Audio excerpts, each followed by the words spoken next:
What's happening, everybody? I hope y'all are doing good. I'm Team Kills, and what I like to do is make gaming easier. And this is my very first cat video. I never thought it would come to this, at least not so early.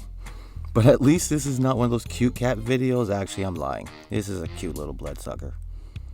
But my kitty video is about how to get your hands on the new undead vampire cat, Kavat, that takes life and then gives it back to you. Besides, who doesn't want to get their hands on some brand new space? The feral Vasca Kavat.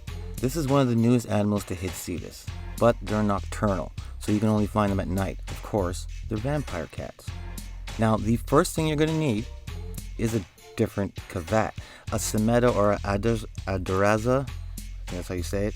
Either one will do, but you might need two. Now, if you don't have any of these, I'll very, very quickly tell you how to throw the Kavats together. If you have one, two, you know how to do this, you can skip to this time right here and get to the important stuff. But by steps, and I said quickly, first step, you need to buy a stasis pod. Unfortunately, it's going to cost platinum. I think it's only one, but real money. Second step is you're going to need a generator. Now this is going to be 100,000 credits and about 8 hours to build. Then you're going to need 10 Kavat scans from the derelict. You have to go to the derelict, and unfortunately, Helios won't work. You're going to have to scan them yourself, and you got to get them when they're invisible still. So that's before they start attacking things. Now after you get 10 of these Kavat codes, you come back to your incubator, and then you make them. Once you have all those together, you get one after you wait some time. Then you rinse and repeat to get at least two. Now we'll talk about whether you need two in a second.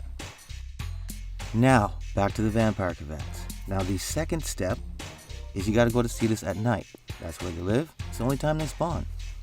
That's all you need to do for second step. The third step is you could technically run around Cetus aimlessly until you run into them. That's kind of what I did the first time.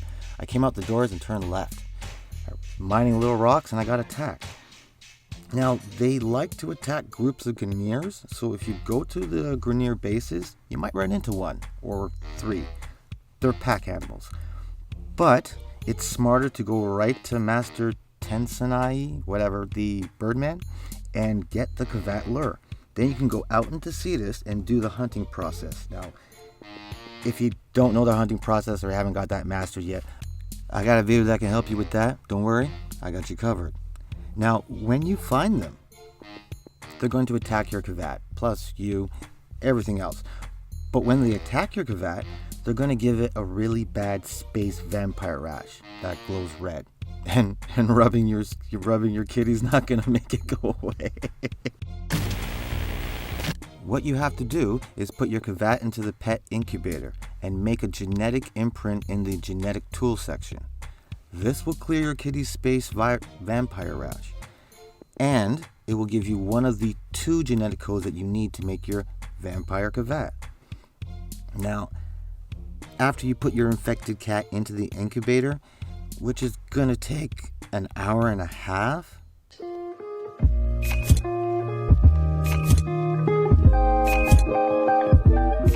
then they'll be healed and you're ready to go. Go back and do it again, actually. Now, I use different Kavats, but you can use the same Kavat, but you're going to have to go back out, get it poisoned, come, put it in the incubator, and then wait again.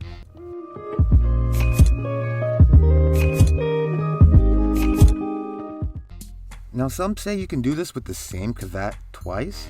I had both Kavats, one of each type, so I know this way works.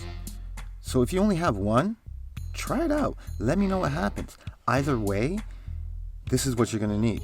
You're going to need 2 vampire space rash genetic codes, or 2 bytes. You're going to need 10 Kavat DNA codes from the derelict, and you're going to need 1 generator core and a day and a half of time.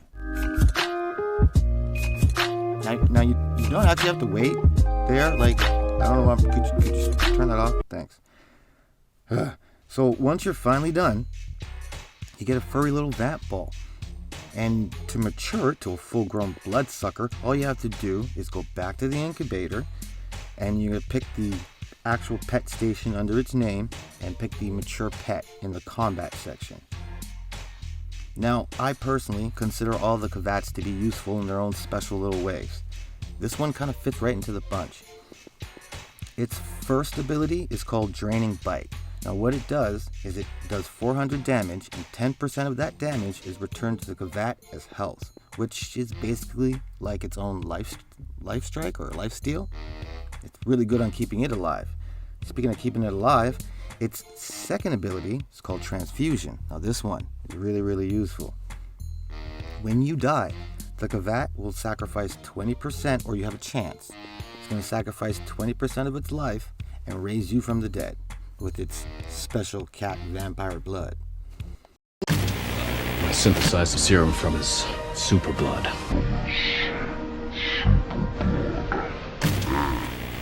Yeah, it's brought me back to life a few times, but it does have a cooldown. It's not going to bring you back to back. But this Kavat's got your back. Wow, that was bad. I wish I could take that back. Oh my god, I can't stop doing it. But on that note, I think it's best that I wrap this up. I really hope this has helped. If it has, join the team of killers. Become a killer of teams. Let me know what you're thinking in the comments. It's the only way we can talk. Keep it easy. And remember, just keep gaming.